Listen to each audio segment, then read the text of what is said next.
तो वर्ष 1931 के बाद पहली बार जातीय जनगणना हो रही है, लेकिन झारखंड में बिना सरना धर्म कोड के ही ये जनगणना कराई जाएगी। और इसी मुद्दे पर झारखंड मुक्ति मोर्चा और बीजेपी आमने सामने आ गए हैं।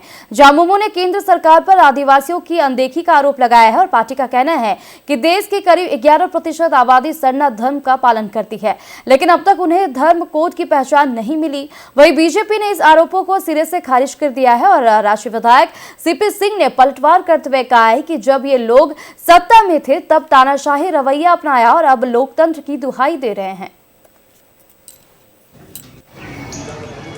हम लोग को पता है, मणिपुर में हम लोगों ने इस सरकार का घिनौना चेहरा देखा है।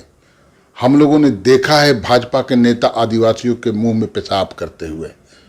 हमने देखा है एक लोकप्रिय आदिवासी नेता माटी का बेटा को जेल भेजते हुए बेवजह, बिना कारण के।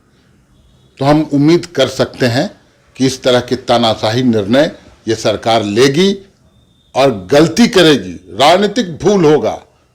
11% आबादी सरना धर्मावलंबियों की पूरे देश में, अगर उनको हक और अधिकार नहीं मिला तो आर पार की लड़ाई लड़ी जाएगी।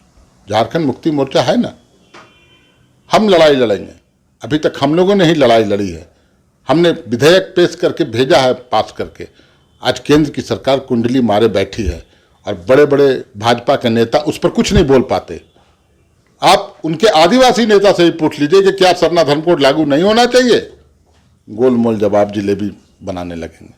तो झारखंड मुक्ति मोर्चा इस विषय को गंभीरता से लेगा। सर, विस्थापन पे क्या बोलती है, उनके लोकतंत्र का अर्थ मायने क्या रखता है मुझे नहीं पता।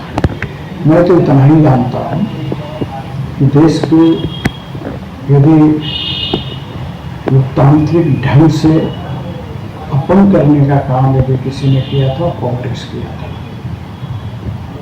75 का इमरजेंसी लोग भूल जाते हैं, और ज्यादा दिन तो नहीं हुआ है ना भाई।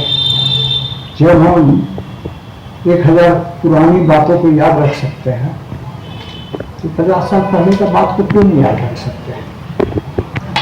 श्रीमती इंदिरा गांधी ने किस प्रकार से इमरजेंसी लगाया था, मैं तो भोगी, मैं तो जेल गया हूँ ना, 6 महीना 4 दिन में जेल इमरजेंसी में रहा। तो जेलने वाला क्या जाने इसको, तो आंदोलन में थे नहीं। तो मैं इतना ही कहूँगा कि वैसे लोग बोल रहे हैं जिन्होंने तानाशाही रवैया अपनाया था, जिन्होंने प्रेस की स्वतंत्रता पर रोक लगा दिया था, बोलने की अभिव्यक्ति की स्वतंत्रता पर रोक लगा दिया था, नेताओं को जेलों में डाल दिया था, और ये लोकतंत्र की हत्या की बात कर रहे हैं। ये सारे के सारे बेशर्म लोग हैं, और बेशर्मों पर कुछ भी बयानबाजी करना कीचड़ में कंकड़ फेंकने के समान।